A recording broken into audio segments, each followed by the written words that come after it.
Okay, the Colts were not done with just the move for Daniel Jones. They made some other moves in free agency.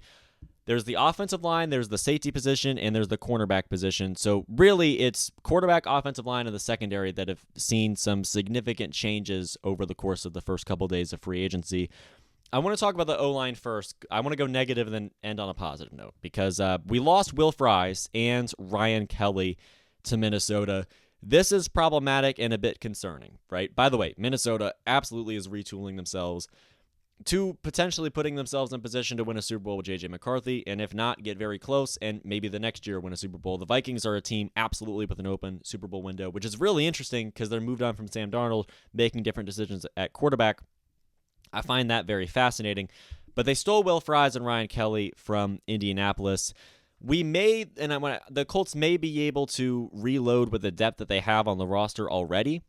And it is a very deep offensive line group in the upcoming draft. But regardless, the Colts are going to need more. I was looking at the depth chart following this move, and I felt a little bit worrisome, right? The Colts are going to need more. Maybe it occurs in free agency the rest of the way. Maybe it occurs in the draft. Maybe probably both, right? But the Colts are going to need more. And I don't know. I think the Colts offensive line is more likely than not going to diminish in quality going from 2024 to 2025 because losing Will Fries and Ryan Kelly are some pretty big losses. That's two starters right there.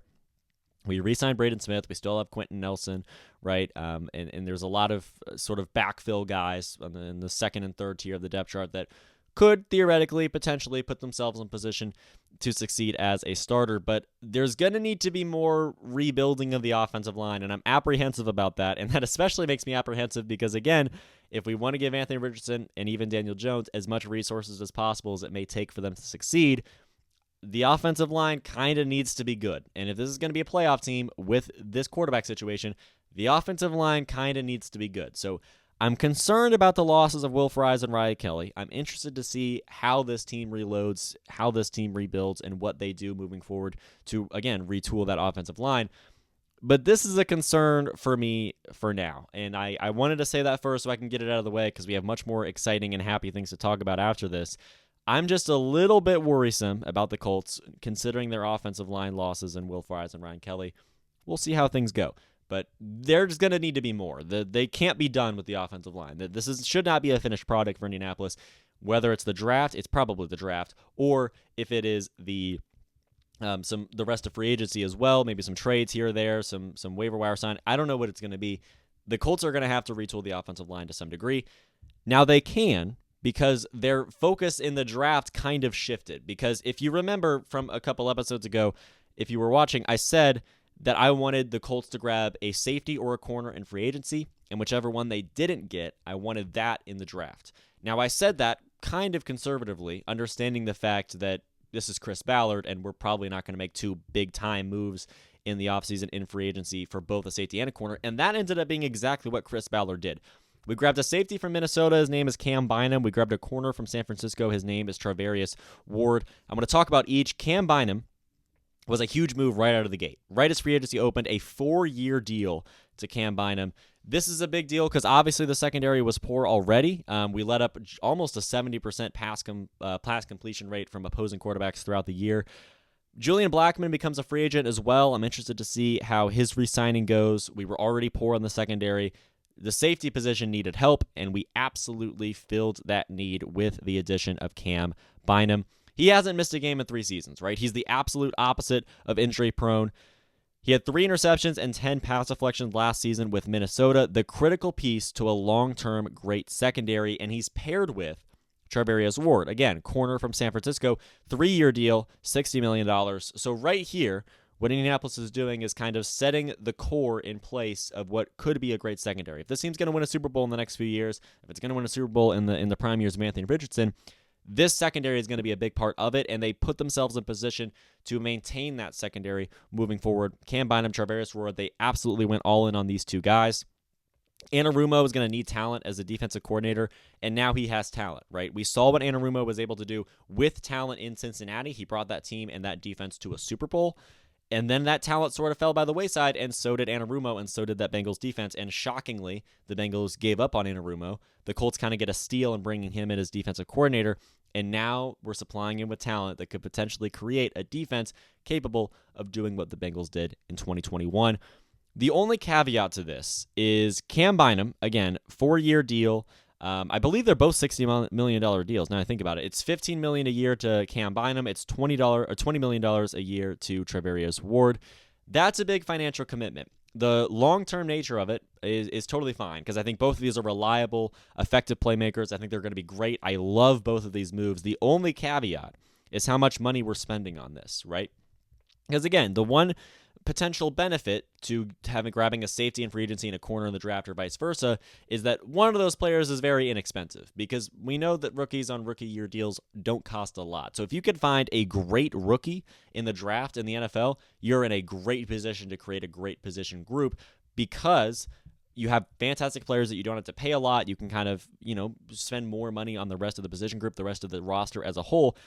This Cam Bynum and Charvarius Ward combo is going to take a lot of money out of the pockets of Chris Ballard, and that is a significant loss. And it's not going to end up being a loss because I think both of these guys are going to produce, and they're both going to pan out, and they're both going to be fantastic, but it's important to keep in mind. So the secondary now is a position group that we're spending a lot of money on, which is what we wanted, and that's what we wanted to see. So, again, I'm not complaining at all. I'm just saying that's the only caveat. I'm glad we're going a different direction because for a while, Chris Ballard was focused on grabbing guys from the draft and low-level free agents and not spending a lot on the secondary and hoping it would work out, and it hasn't, and it definitely didn't at the end of last season. So I'm glad that we're making a change and spending big money on the secondary, but just notice the trickle-down effect, right?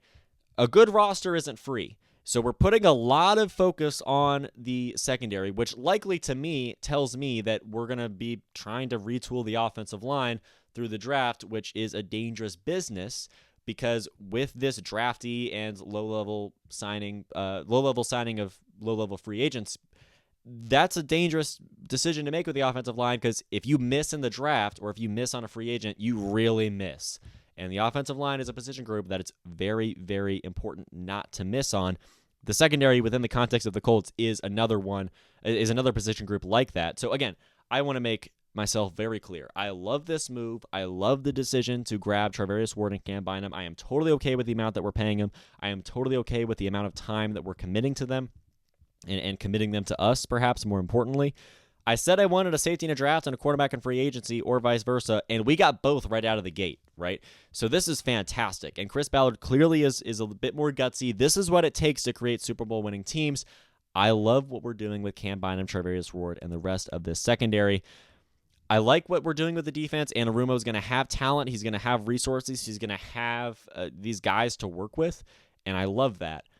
We just have to be careful about the way we're retooling the offensive line after the loss of Fries and Kelly. Now, fortunately, we can shift our focus in the draft away from the secondary just a bit and focus on the offensive line a bit more, look to retool that. If we hit on Bynum and hit on Ward, as I think we will, and then we hit in the draft, maybe we get Tyler Warren, maybe we get more offensive linemen, probably both.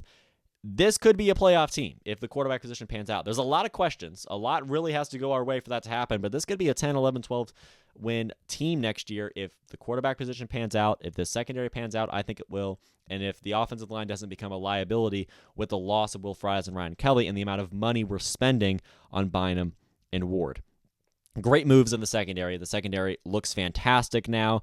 The offensive line, a bit weaker, but we have time to retool it, especially in the draft. We have time to rebuild it coming into 2025. I love what Ballard is doing. I love what this defense looks like now, and I'm very excited to watch this team take the field in week 1 with Cam Bynum and Charvarius Ward on the roster, as well as whoever else we grab throughout the rest of free agency and, of course, the draft. I love these moves. I love what the Colts are doing, and I'm very excited to see it all play out on the field this fall.